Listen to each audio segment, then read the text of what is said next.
8월 22일 오늘의 말씀은 레위기 27장 16절에서 34절입니다.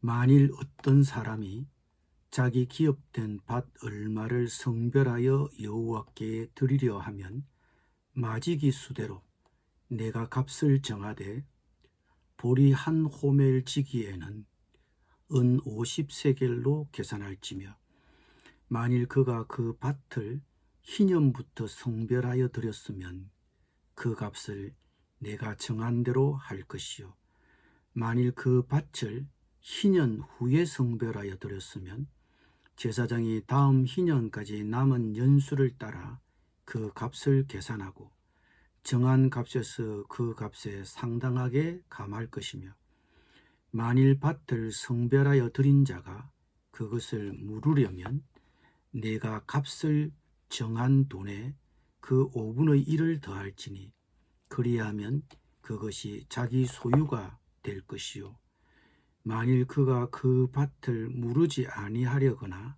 타인에게 팔았으면 다시는 무르지 못하고 희년이 되어서 그 밭이 돌아오게 될 때에는 여호와께 바친 성물이 되어 영령이 드린 땅과 같이 제사장의 기업이 될 것이며 만일 사람에게 샀고 자기 기업이 아닌 밭을 여호와께 성별하여 드렸으면 너는 값을 정하고 제사장은 그를 위하여 희년까지 계산하고 그는 내가 값을 정한 돈을 그날에 여호와께 드려 성물로 삼을지며 그가 판 밭은 희년에 그 판 사람 곧 그 땅의 원주인에게로 되돌아갈지니라. 또 내가 정한 모든 값은 성소의 세겔로 하되 20게라를 한 세겔로 할지니라. 오직 가축 중에 처음 난 것은 여호와께 드릴 첫 것이라. 소나 양은 여호와의 것이니 누구든지 그것으로는 성별하여 드리지 못할 것이며 만일 부정한 짐승이면 내가 정한 값에 그 5분의 1을 더하여 물을 것이요 만일 무르지 아니하려면 내가 정한 값대로 팔지니라. 어떤 사람이 자기 소유 중에서 오직 여호와께 온전히 바친 모든 것은 사람이든지 가축이든지 기업의 밭이든지 팔지도 못하고 무르지도 못하나니 바친 것은 다 여호와께 지극히 거룩함이며 온전히 바쳐진 사람은 그 사람은 다시 무르지 못하나니 반드시 죽일지니라. 그리고 그 땅의 10분의 1 곧 그 땅의 곡식이나 나무의 열매는 그 10분의 1은 여호와의 것이니 여호와의 성물이라. 또 만일 어떤 사람이 그의 11조를 물으려면 그것에 5분의 1을 더할 것이요 모든 소나 양의 11조는 목자의 지팡이 아래로 통과하는 것의 10번째의 것마다 여호와의 성물이 되리라. 그 우열을 가리거나 바꾸거나 하지 말라. 바꾸면 둘 다 거룩하리니 무르지 못하리라. 이것은 여호와께서 시내산에서 이스라엘 자손을 위하여 모세에게 명령하신 계명이니라. 아멘.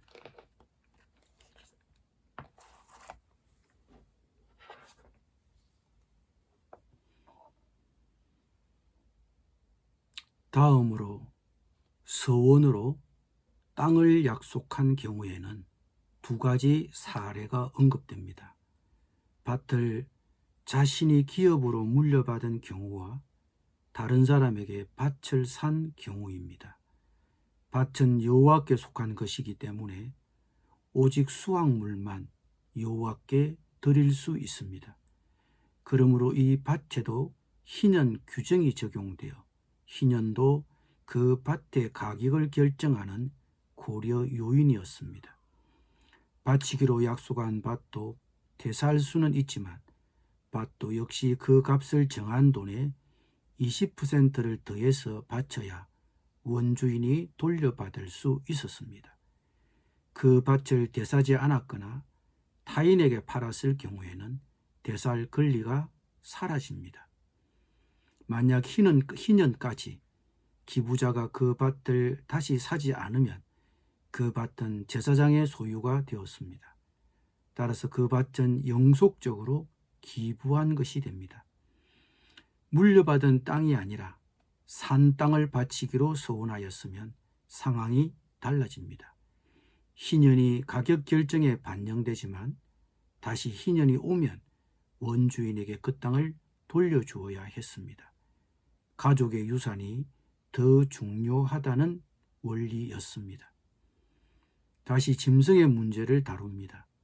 맏아들이나 가축 중에 처음 난 것은 이미 하나님의 것이므로 서원의 대상이 될 수 없었습니다.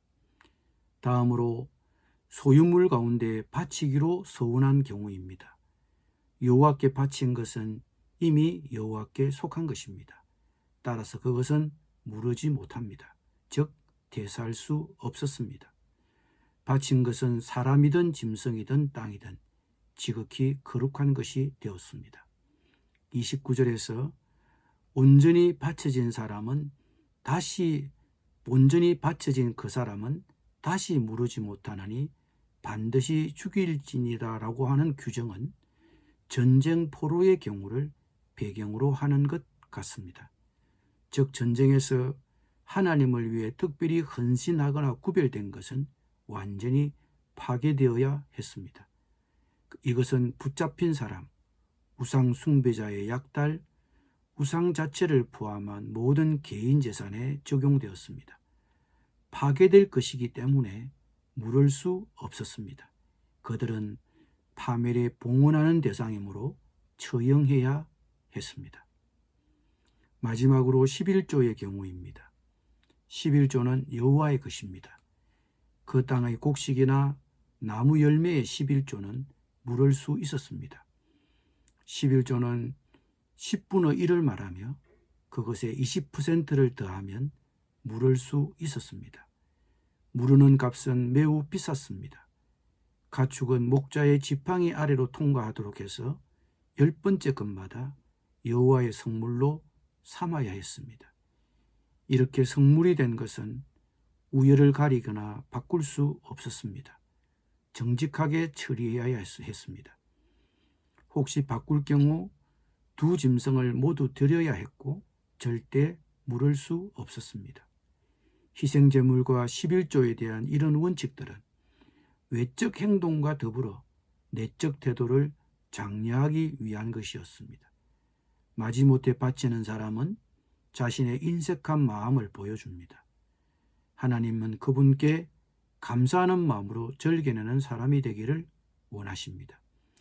고린도후서 9장 7절에서 바울은 각각 그 마음에 정한 대로 할 것이요 인색함으로나 억지로 하지 말지니 하나님은 절개내는 자를 사랑하시느니라고 하셨습니다. 27장에서 살펴본 것처럼 서원은 중대한 일이었습니다. 가족과 재산과 개인의 경제적 안정과 연관된 문제였습니다. 그러므로 이런 일들을 처리하려면 정직해야 했습니다. 마태복음 5장 33절에서 37절의 예수님의 맹세에 대한 교훈도 바로 이런 원리가 적용되고 있습니다. 마태복음 5장 33절 37절에서 예수님은 옛사람에게 말한 바 헛맹세를 하지 말고 내 맹세한 것을 주께 지키라 하였다는 것을 너희가 들었으나 나는 너희에게 이르노니 도무지 맹세하지 말지니 하늘로도 하지 말라 이는 하나님의 보좌이며 땅으로도 하지 말라 이는 하나님의 발등상이며 예루살렘으로도 하지 말라 이는 큰 임금의 성이며 내 머리로도 하지 말라 이는 내가 한 트럭도 희고 금게 할 수 없습니다. 오직 너희 말은 옳다 옳다 아니라 아니라 하라. 이에서 지나는 것은 악으로부터 나느니라고 하셨습니다. 당시 맹세는 일반적이었습니다. 그러나 예수님은 자신을 따르는 이들에게 맹세하지 말라고 하셨습니다. 말만으로 충분해야 한다는 것입니다. 나는 말하면 충분히 지키는 사람으로 통합니까? 진실함을 찾아보기 어려운 세상입니다. 그래서 우리는 말할 때 마지막에 약속한다니까요를 덧붙여야 한다고 느낍니다. 우리가 늘 진실을 말한다면 맹세나 약속으로 우리의 말을 뒷받침해야 한다는 압박을 덜 받을 것입니다. 기도드리겠습니다. 주님, 감사함으로 즐겨내는 사람이 되기를 원합니다. 그리고 늘 진실이 말하게 하여 주옵소서. 맹세하지 않아도 말만으로도 충분히 그 말을 지키는 사람으로 통하게 하여 주옵소서. 예수님의 이름으로 기도드립니다. 아멘.